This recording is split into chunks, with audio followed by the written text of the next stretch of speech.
Hey there, I'm Annemarie. I'm a genre fiction writer and editor, and today I thought I'd jump on to talk to you about my plan for my personal curriculum for the first semester of 2026. If you haven't yet watched my 2026 personal goals video, in which I talk a little bit about my personal curriculum plan on top of other personal projects that I want to complete in 2026, I've put the link to that in the caption below so you can check that out. But essentially, I learned about the personal curriculum trend last year and decided that I really wanted to do that for 2026. So, for a good majority of my childhood, I was actually homeschooled. My mom kind of directed the coursework when I was young.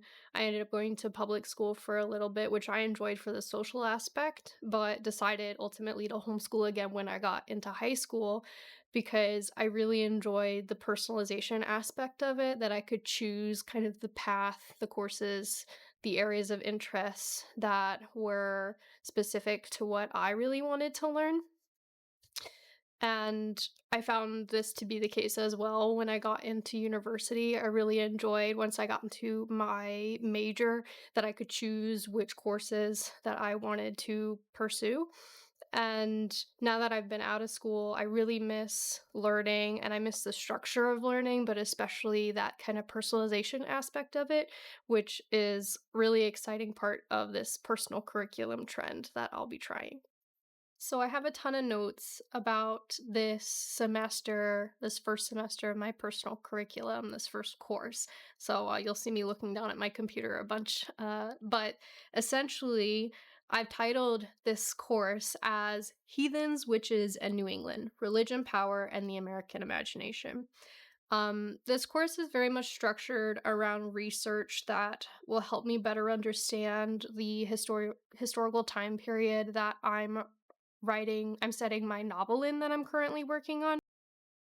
My story takes place during King Philip's War, which was a conflict between New England colonists and Native American tribes during 1675 to 1676 in the areas that are now the states of Massachusetts, Rhode Island, and Connecticut, and it also expanded up into New Hampshire and even Maine. I knew very little about this part of American history before I started writing my book. And during the drafting process last year, I would do kind of sporadic and very specific bits of research according to the plot that I had in my head of where I wanted the story to go, but I want a better, broader, more comprehensive understanding of this major conflict in American history. So I've decided to dedicate my first personal curriculum to this topic. So this course is going to have 6 units that takes place over 15 weeks. I put quotation marks around weeks because most every week has at least one book of assigned reading, if not more. I know that I am too busy to complete a book a week, um, to, cram all this into an even 15 weeks. But the core of the goal is my desire to learn, and I'm not super stressed about if it happens to take longer than like the set 7 days to read a book. It's more about just giving myself the space to explore this interest. In addition, I know that, I haven't read these books before. I've researched top scholars according to the different topics that I'm interested in and their writings. So I know that some of the books might have chapters that are more relevant, might have chapters that are not so relevant to what I'm interested in. So I'm also giving myself leeway to not have to read these books cover to cover, just what pertains to either my writing or the historical cultural aspects of this time period, or just generally what interests me. So the texts and resources that I will be reading during this course are things that I've just researched online. They're just different topics that I've been interested in. I took a look at book reviews. I investigated to see like who were the top scholars in these particular historical or cultural fields of research. And most of these books are actually available through my local library, which is amazing. I love an excuse to go to my local library and check some stuff out.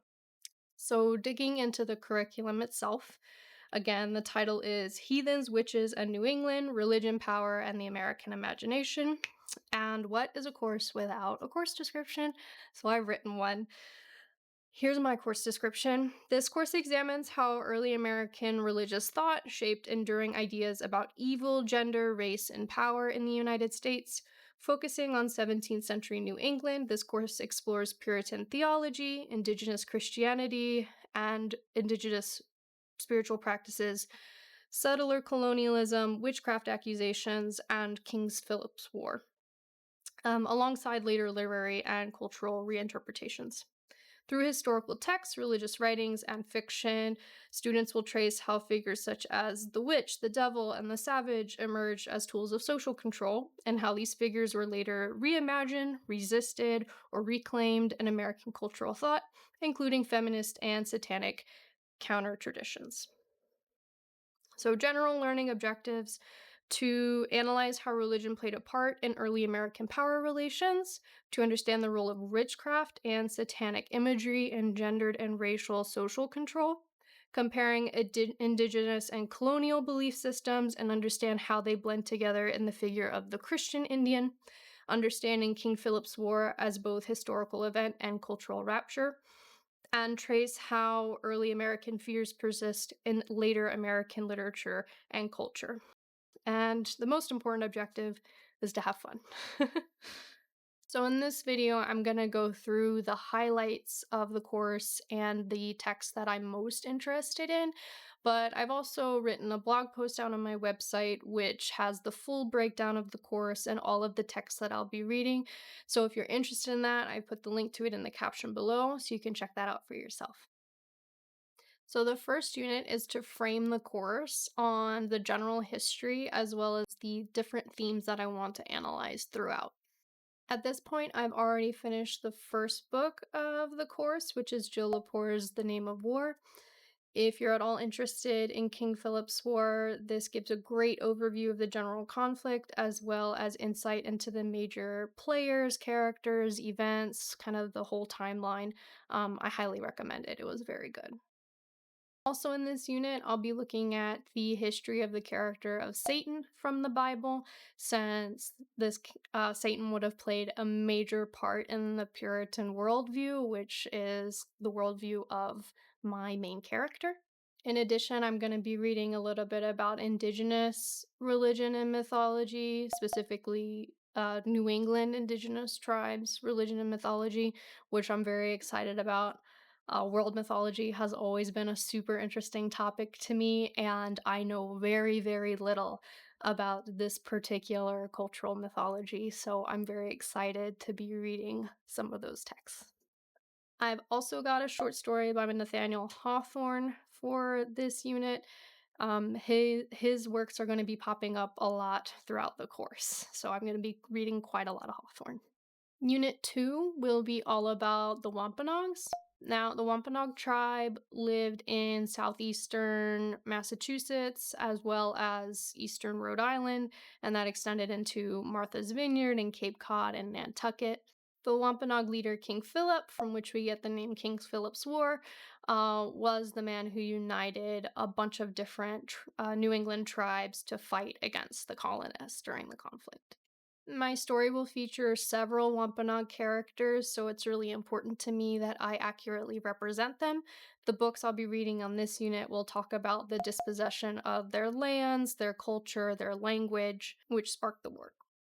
Unit 3 will be more in-depth study about the war, such as how the indigenous peoples fought back against the colonists. I'm also super excited to read the Captivity narrative by Mary Rawlinson, which will give me insight into the colonists' biases and their propaganda about the Native American tribes. It was a hugely popular piece that got printed even over in England at the time, so I'm really interested to read that. After that, I'll be reading The Flight of the Sparrow, which is a fiction novel by Amy Belding Brown. based on the Mary Rawlinson Captivity narrative. In this unit, I also want to read Caleb's Crossing, which is by Geraldine Brooks.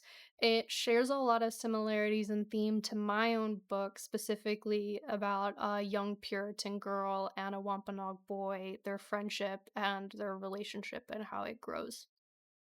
Unit 4 will be a bit of a switch in topic, a little bit of a shift, but one of my favorite aspects of my work in progress, witchcraft. Specifically, witchcraft, women, and social control. I'll be reading some more Hawthorne, a bit about the Salem witch trials, which was easily the most popular, the most well known, um, the most famous witch trials in American history, as well as a book all about witchcraft in colonial New England titled The Devil in the Shape of a Woman by Carol F. Carlson. Though my story will be set back in the late 1600s, my audience will not be from that time.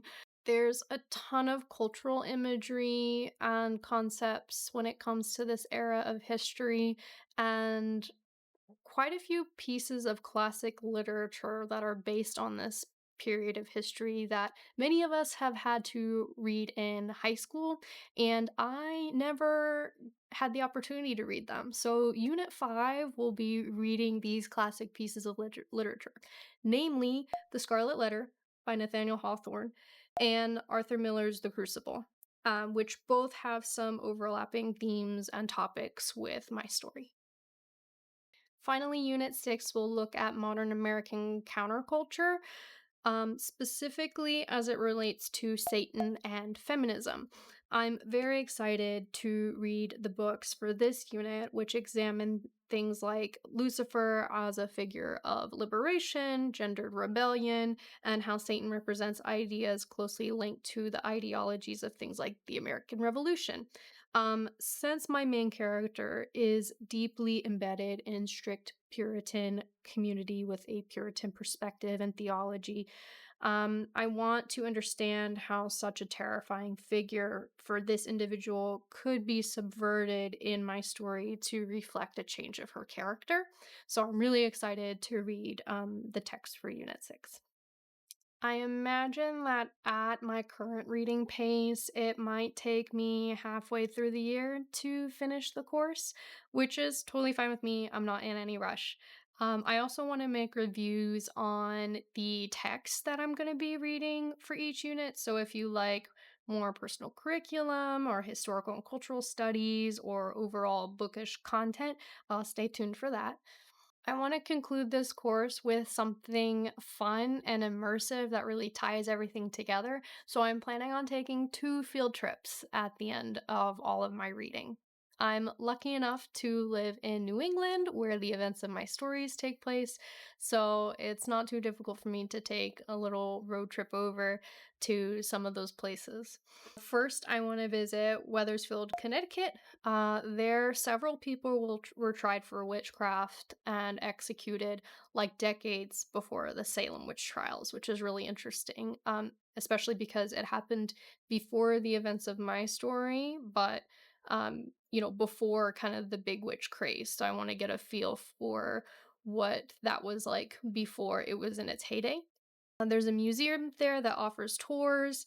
And in addition, I also want to visit Plymouth, Massachusetts, which has the Plymouth Patuxent Museums. There's a living historical museum there, which features reenactments of what it would have been like to live during colonial New England, as well as reenactments of indigenous life at the time, such as cooking or crafts or other cultural practices. I think visiting these places myself and getting to see firsthand what I've been studying through this course would be the perfect conclusion to my personal curriculum. I hope you enjoyed this walkthrough of my personal curriculum course for the first half of 2026. Be sure to check out the blog post on my website for more details on the course, as well as the full list of texts that I'll be reading if you're interested. I put a link to it in the caption below. Let me know what you're learning about in 2026. I'm always interested to see what other people are interested in. And until next time, thanks for watching. Bye!